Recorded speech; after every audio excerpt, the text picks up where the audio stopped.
And we're now back. So welcome back, everybody, for those who have been with us all day. And for those who are just joining to have the final keynote session of the SHARE conference today. We're very privileged to have Dr. Enrique Falceto de Barros, all the way from Brazil.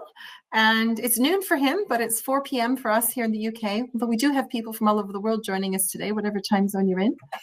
And he is a family doctor in a rural community in southern Brazil, as well as being a professor in a Brazilian university, and is a member of the Lancet Commission on Sustainable Healthcare. Thank you very much for joining us for your keynote talk today. Well, thank you, Heather, and thanks everyone that is here. And it's a privilege to talk to you. So I'm going to talk today about climate change and climate smart healthcare system. And I always like to start with this slide, which talks about World Health Day. That was about our planet and our health in 2022. So this is a really hot topic, very important. I'm waiting to pass my slide here. Okay, so it's very sad that in my state, we had the worst climate extreme event in the history of Brazil. So the whole state, which is a very big state with over 10 million people, we had a flood that lasted 1 month. It's actually still going. It started in the beginning of May. Maybe you saw it in the international news. And this is a representative picture, and it speaks for itself. 1,000 words, we say in Brazil. So this is this year. So I live in the southern Brazil. In the green is Brazil, right, in South America.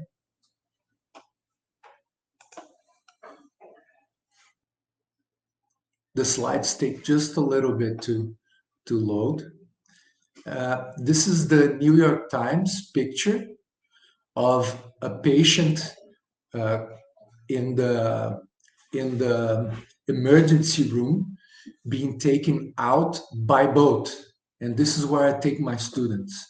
So when we have a picture like this, and when you have a system that is literally underwater, we have to think about healthcare climate smart systems.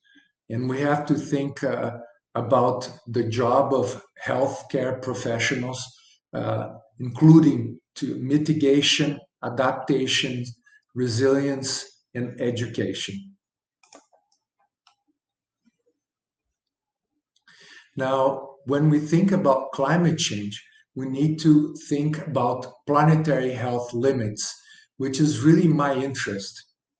So I like to think in a more general sense. So you see here a diagram that is really innovative, and it communicates very easily. You can see in the red box climate change, and you can see that we have crossed the red line, and now we're going through a really dark color, and it's getting worse and worse. We also have the sixth mass extinction. We have problems with land system change, biogeochemical flows, which is basically fertilizers, and novel entities. We could include their air pollution, which kills over 4 million people just from the outdoors pollution. We have microplastics now being found in human milk and semen and heart, placenta. So it's really bad. And now this is a map of my region, and of the flooding in May. And I want to mention that whenever we talk about climate change, we need to talk about the postal code, because many times the postal code is more important than the genetic code. And why is it so important? Because the region that we live have special environmental determinants of health, unique, which is the physical geography, right? And we have unique social determinants of health for every region. So I like to think of postal code, right? And so on the right, you see in gray, you see all the area that was flooded, and in red, you see the most poor people, and in green, you see the richest people. And you will notice that most of the flooding was in the red communities. So postal code matters. And even so, the floodings were so huge that even rich people got affected one way or the other. They got without light, without food, without water, really hard access to everything. But since they're richer, they have a better health status, access to healthcare facilities, and so forth.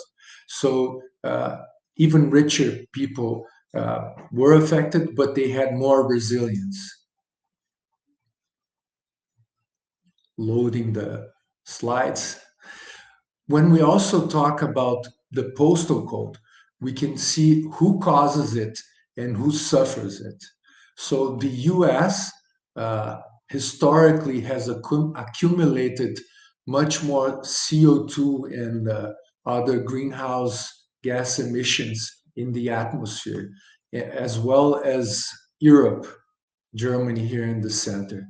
So you see they're very hypertrophied in relation to other countries such as Brazil, which doesn't have that much accumulation, and Africa here. But who suffers it? So you see the US will suffer much less, Europe as well, Brazil a little bit less than it would be expected, but Africa will be highly affected. And we see now in India problems with water and extreme heat waves. So postal code matters. Now, why does it matter to my patients? Because this is a cartoon, a Brazilian cartoon, so I'll translate. So the patient walks into the office and says, "What do I have? Is it regional or global? Well, let's examine." And then the doctor examines, and this shows that we're all interconnected through nature. This is a good way of thinking about the planetary health limits. So we have the family. I'm a family doctor, so that's how I like to see it. And about 20% of our health status depends on the healthcare delivery services. But most of our health status depends on social determinants and on environmental determinants. So this is why it's so important to talk about these things. Now, when we talk about healthcare, we need to avoid causing harm. But we know that healthcare systems cause more than 4.4% of the greenhouse gas emissions. And the model of the United States of the America is responsible for 1/4 of all the pollution globally, so from healthcare systems.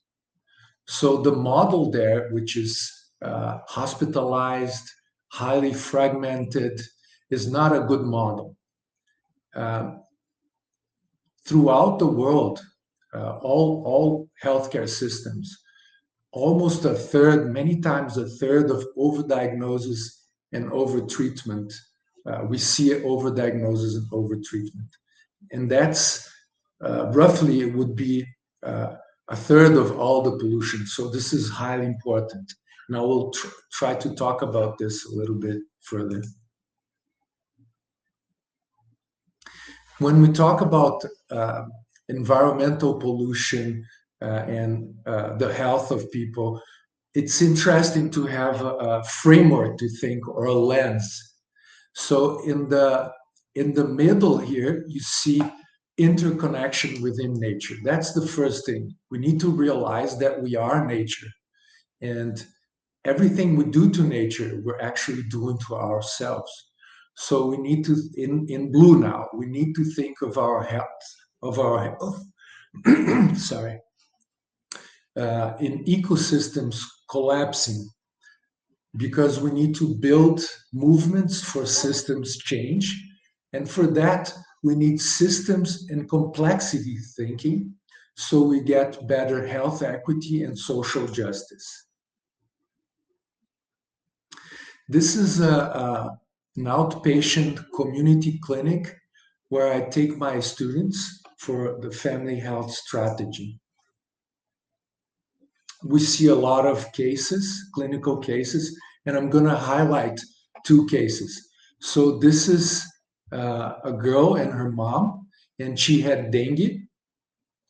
And the other case is a delivery motorcycle boy. That's how we call it in Portuguese. I don't know how to call it in English, so sorry. So we didn't have dengue until recently. And dengue is a very important model for understanding climate change in Brazil and understanding environmental determinants, because the mosquito is getting more and more capable of transmitting dengue, because it likes heat, it likes humidity, rain, and it likes trash and plastic recipients. So it has a lot to do with the postal code. And we offered the girl evidence-based medicine, so we avoided overdiagnosis and overtreatment, useless exams and medicines that could even cause harm. And we also talked about this motorcycle working man, and he had asthma exacerbated by long COVID and also by the air pollution of the roads. So we gave him the best treatment available, which is no longer the spray, which also has the propellants, which is a potent greenhouse gas. So we gave him the powder inhaler, which is evidence-based and has better medicine, not only the bronchodilator, it also has corticosteroids, which reduces the lung inflammation. So we had this 1 minute for our planet, which is a framework that we're promoting through the World Organization of Family Doctors.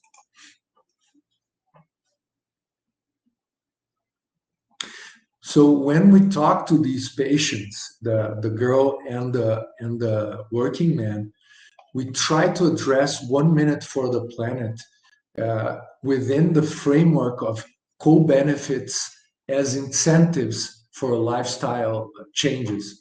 So the girl, we told her that dengue will get worse if we continue polluting the air because of greenhouse gas emissions, but also because these emissions come from burning fossil fuel, which also contributes to air pollution and to death.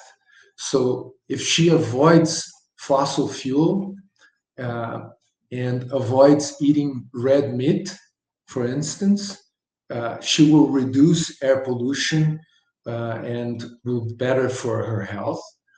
And red meat is very important in Brazil because most of the air pollution and most of the greenhouse gas emissions comes from the burning of the Amazon, because cattle are pushing the frontiers.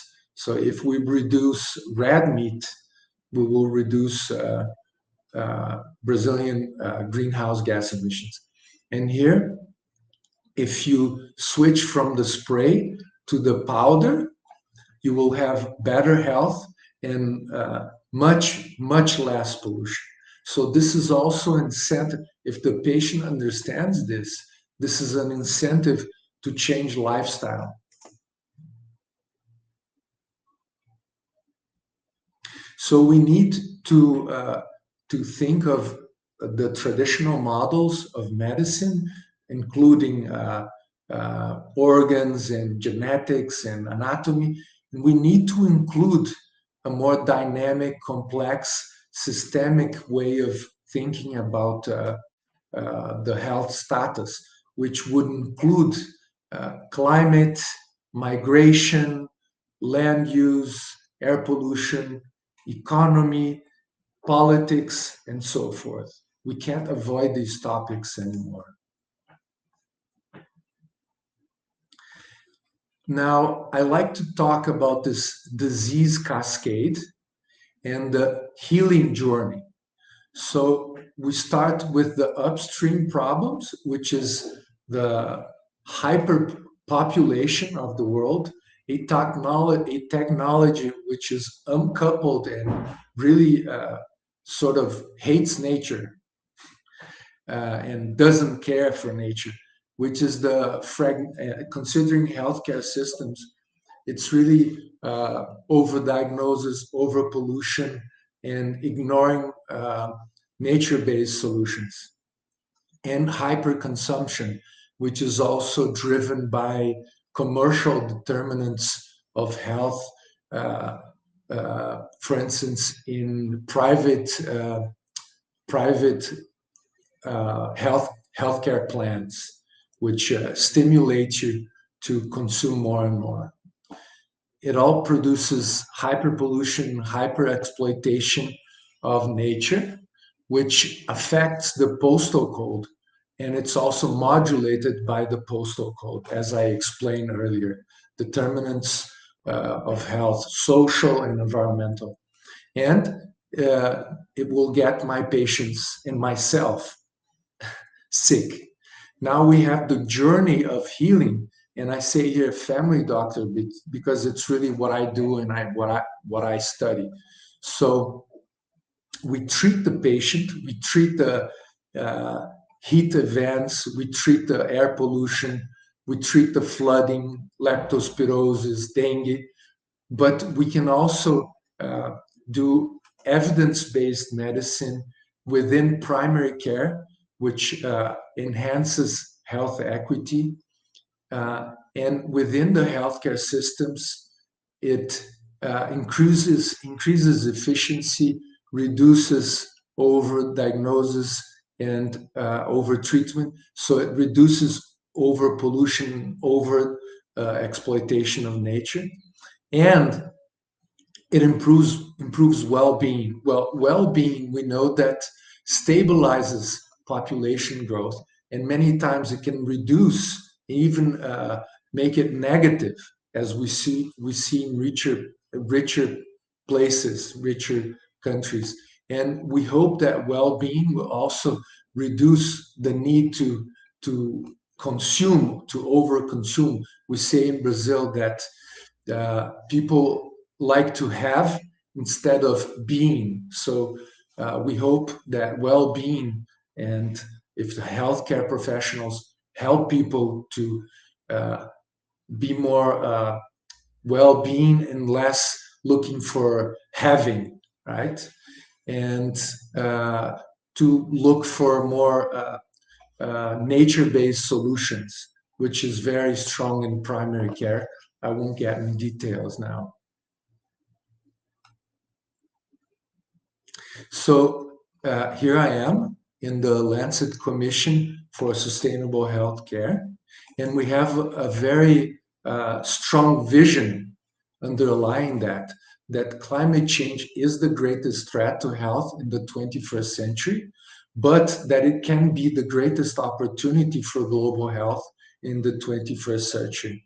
Why? Because if we get collective action from all involved, from the healthcare professionals, we can do mitigation, adaptation, resilience, educate, and lead for a critical mass to change the whole geopolitical systems. And it's been done before. So a few examples and I'll finish. This is Bernard Lone, a geologist from Harvard. He passed away. And Shazov, a Russian cardiologist. And during the Cold War, they started a movement. Of course, it was a lot of people, but they led against nuclear arms proliferation. And they got the Nobel Prize for this. Another example is fighting against the smoking industry. And Brazil is a very good example of succeeding at this. And the last example here is the lockdowns that the healthcare professionals managed to convince people to stay home in order to protect their lives.